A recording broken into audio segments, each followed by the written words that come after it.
you make a good movie, it's good forever.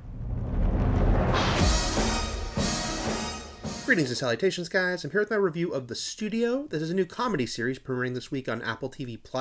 First 2 episodes will air the first week and then weekly after that. This is the new show that is both starring and co-created and produced by Seth Rogen.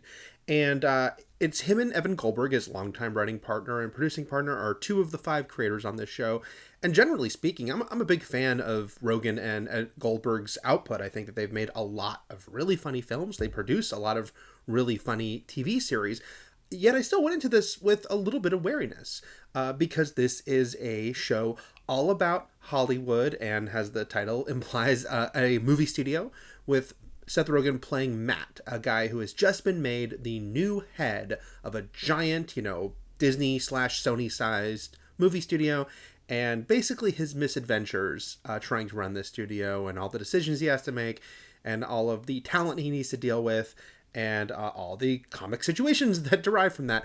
And the reason I was wary was simply because as someone who grew up obsessed with Hollywood and the movie business, I also think that sometimes when it comes to doing shows like this, Hollywood can be a little bit up its own ass, that there's a lot of, isn't this so fascinating how we make the things you love? And sometimes it can, it can feel just super inside baseball and like it's being made for a super small audience. And sometimes I think projects like this can flounder for that reason. So that was just a little bit of hesitation I had going in, but I'm happy to say that hesitation was very unfounded because this is a great show that most of all is freaking hysterical. And I think that is the secret sauce that Seth Rogen and Evan Goldberg know to bring and are capable of bringing, which is if you're going to do a show like this, you need to make it just really funny so that people who maybe aren't completely obsessed with Hollywood, but just like funny comedies, can enjoy. So yeah, there's some terminology that they don't explain to you, and if you don't know all the minutiae, you might not understand a couple of the quick references they make, but I think that's really kind of small scale to the series, just making sure to be consistently very funny and often hysterically funny. I think the characters here, that's the important thing, is that Matt is very heightened. It really made me think about the Larry Sanders Show a lot, which is another very successful version of this type of show, which is saying, okay, yes, we are making fun of the industry. We are going to base stories in this show on things that have really happened, but we're going to go super extreme with them. And, Matt has portrayed here in real life, I don't believe a guy like Matt could be running a movie studio, which is not to say that people running movie studios don't have insecurities and are awkward around actors, and a bunch of things we see in this show, of course, are based on things that Rogen himself has witnessed or heard about. It's just that this show is pushing them to their most extreme, which means they're also just their most funny. And so the fact that he's having these arguments with actors about their roles, or the fact that him being on a studio set, and this is something Rogen's talked about, where it's like no one wants the head of the studio there, but everyone has to act like they want him there because he's the head of studio. So there's a great episode about that, with Sarah Polley playing herself directing a movie, starring Greta Lee playing herself starring in the film, and what it's like having him there, and has this presence that no one wants, but they have to deal with because he is ultimately the one funding them. Every episode is very episodic in nature. This is not a heavily serialized show. Most of the episodes are telling you a different story about a movie that Matt Studio is making.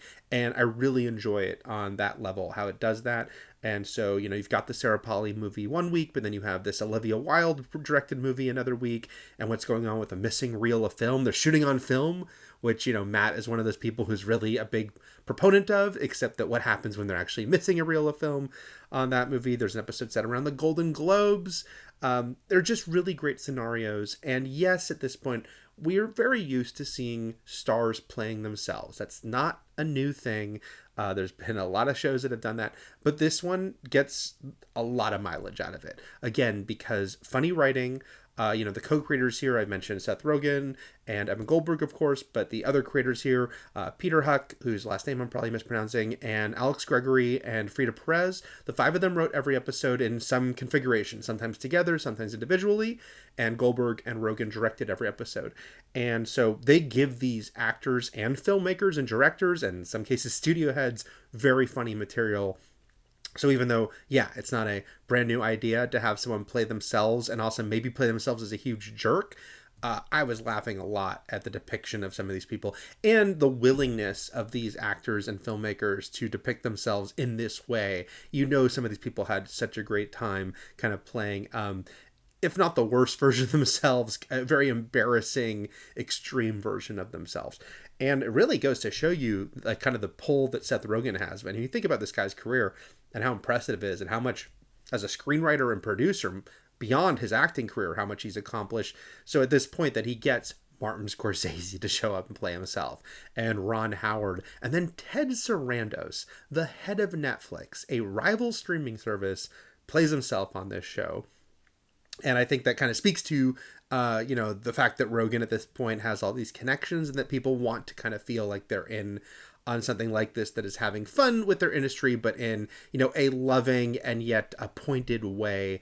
Sarandis' appearance, is, I think, really kind of amplifies the fact that this show is very much of the now as far as the state of the industry and streaming services, and Apple themselves get name dropped, but then so does Amazon. Seth Rogen produces The Boys and a lot of shows for Amazon. So all these things come up and, where things are at. And I mentioned, shooting on film versus digital and debate about that.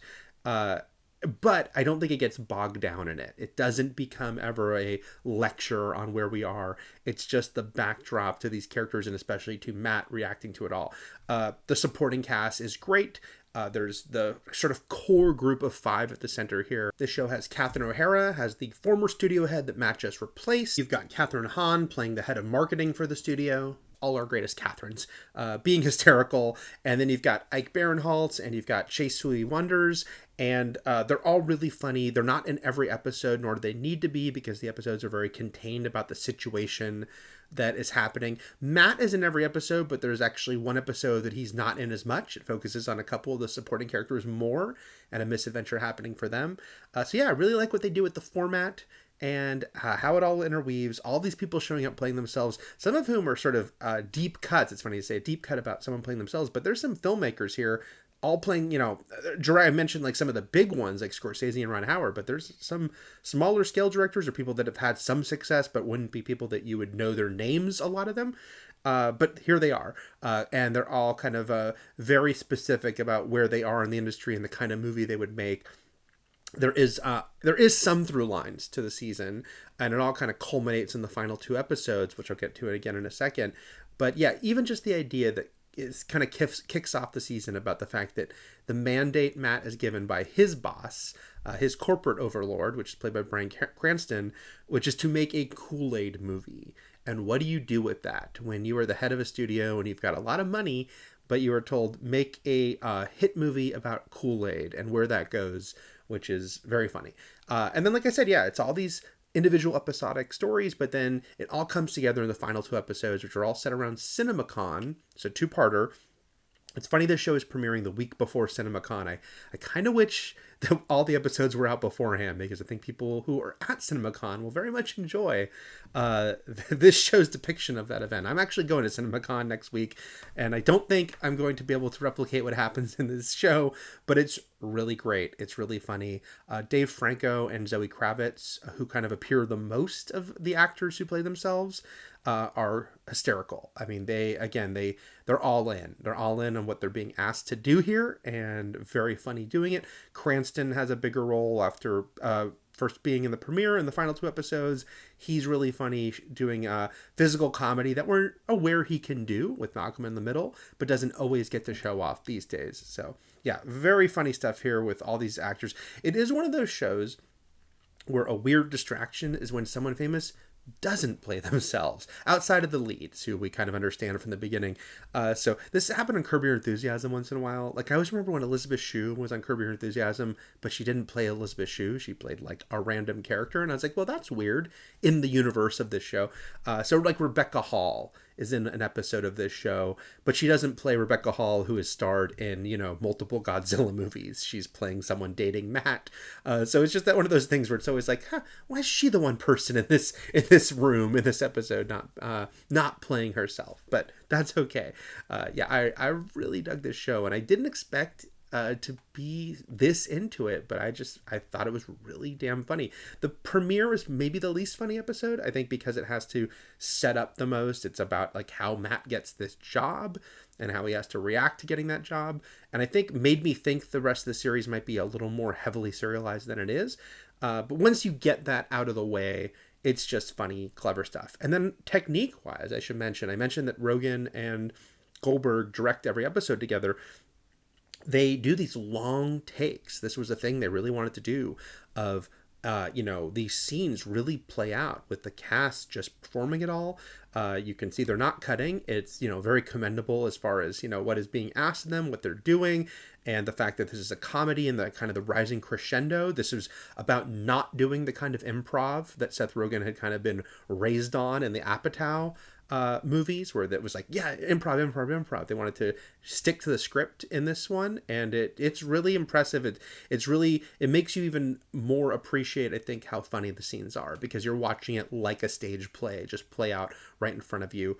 There is one episode that is specifically about the filming of a classic long, single shot with no cuts or no apparent cuts. And yes, it is filmed like that.